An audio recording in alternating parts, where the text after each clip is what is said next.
Well, hello friends, welcome to the shop, and we are beginning the second video in the Benjamin Mitchell corncob pipe modification series.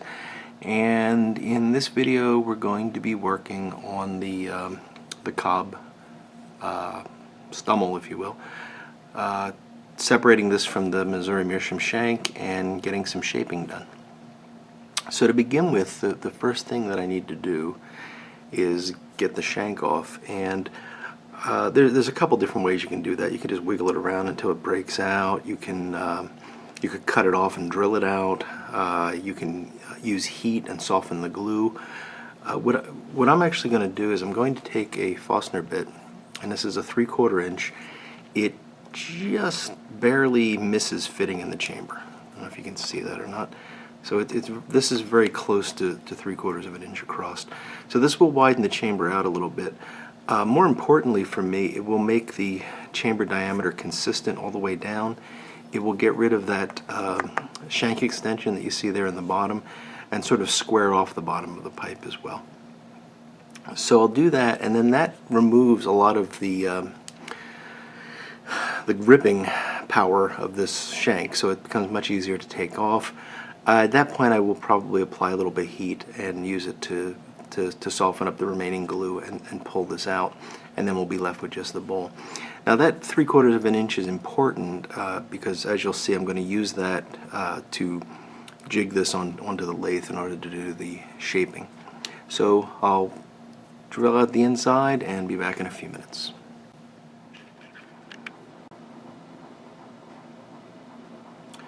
Okay, well, mission successful.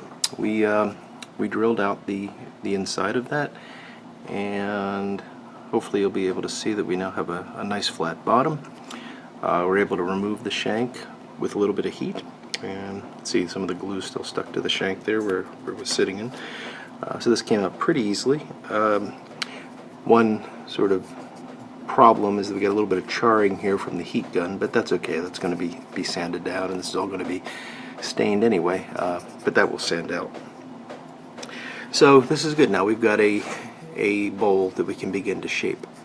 So there's a couple of points about shaping the bowl. First is, how are we going to do it? So I've not done this before, so we're going to learn how to do it together.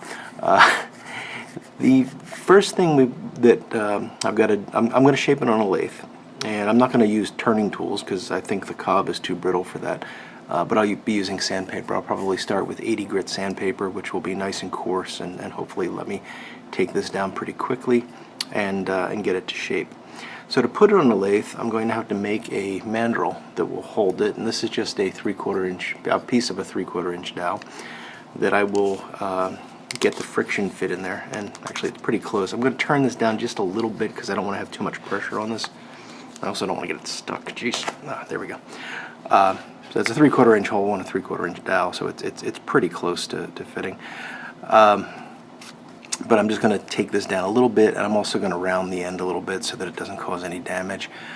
And then I can chuck the dowel in the lathe and turn the bowl, and I'll just use the sandpaper to try to bring that down to the shape that I want. So I've got to dress the dowel first and then put it in. And I want to talk just a little bit about the shape and how I'm going to be measuring that, how I'm going to be making sure that I don't overturn it or go too far away from the Brandy shape that I'm trying to make, because it is a bit of a challenge. I want to try to round this over a little and, sort of de-emphasize this flat bottom, because that's very non-Brandy like. And then I want to try to thin this down as much as possible. But if you're not careful, you're just going to wind up sort of making well, there's the furnace. Alright folks, so I've taken care of that dowel, which I'll show you in a second, and I've done a little bit of math that I promise not to bore you with.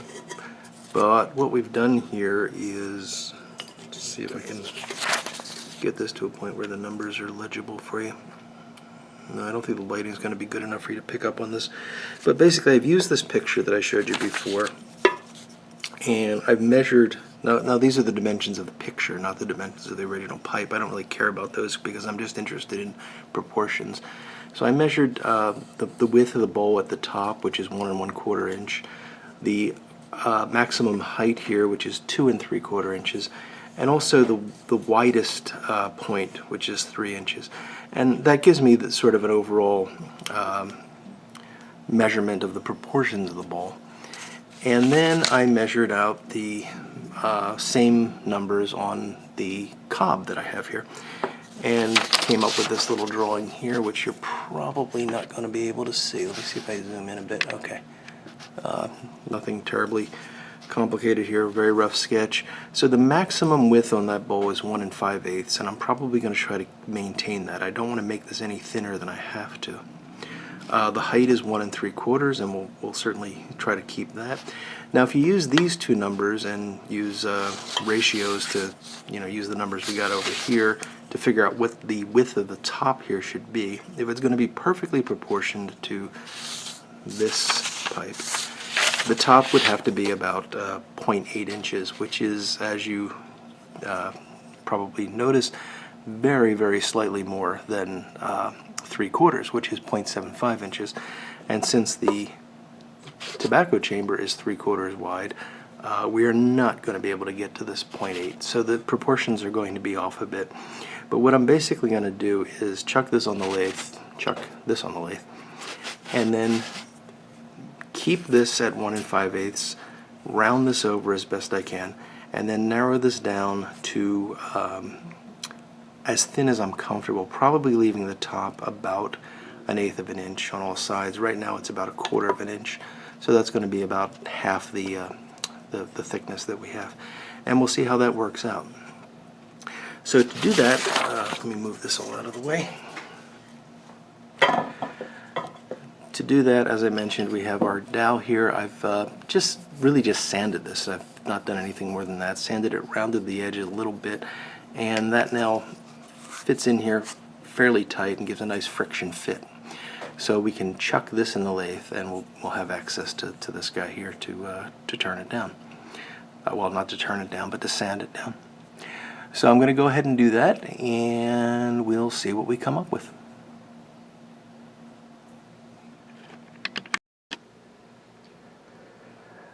So I'm still not really set up to do a lathe video to actually show you the lathe work in progress here, but I can just do a handheld to show you how this works. So I've got the dowel that I showed you chucked into the chuck of the lathe, and the cob fits over that tightly, and then when the lathe is on, it spins quite nicely. And then all I have to do is just hold the sandpaper up and take off the material that I want to take off. So it's that simple. And I apologize that I can't actually do that with two hands and show you it happening, but I just do not have the setup for the camera right now. Okay, so this is the result of the shaping. So I was able to round this bottom out quite a bit. I didn't want to go into the hardwood plug, but I think it serves the purpose of showing a rounded profile there. And then I brought the top down as thin as I really dared. That's just slightly over 1/8 inch all around. You can see the cob is actually starting to change quite a bit at the top there. Let me see if I can find it. Yeah, if you look right here, it's losing some of this sort of kerneled structure, and I'm worried that if I go much further with that, I'm going to start to weaken this. It's going to become pithy. Although right now it seems to be quite solid, and I don't think there's any problem. So the overall shape, it's not perfect. It would have been nice to get this a little bit thinner, but I think we've got something close to a Brandy shape, and I think that that profile is probably pretty reasonable considering what we're shooting for. So hopefully Ben will agree, and I think that once we have the finished product in hand, it'll all come together to look nice. So the next step, and this will be the topic of the next video, will be to cut some of this walnut and begin shaping the shank, and actually doing some very minor shaping on the shank and then fitting the shank to the cob. And that's going to be probably the most challenging part of this whole project, is getting these two surfaces to mate up, given one is curved and one is flat, at least right now. So that will be the topic of the next video. I'm going to call this to an end for now, because we can't really, I don't want to do any staining or fills or anything like that on this guy until I fit the shank to it, and potentially done damage in particular around here. There's no point in getting this in its final form until we're really ready to do that. So we will set the cob aside for now, and we'll begin working on the shank, and that will be the topic of next week's video. So I hope you've all enjoyed this. As I said previously, any comments or suggestions that you have would be greatly appreciated.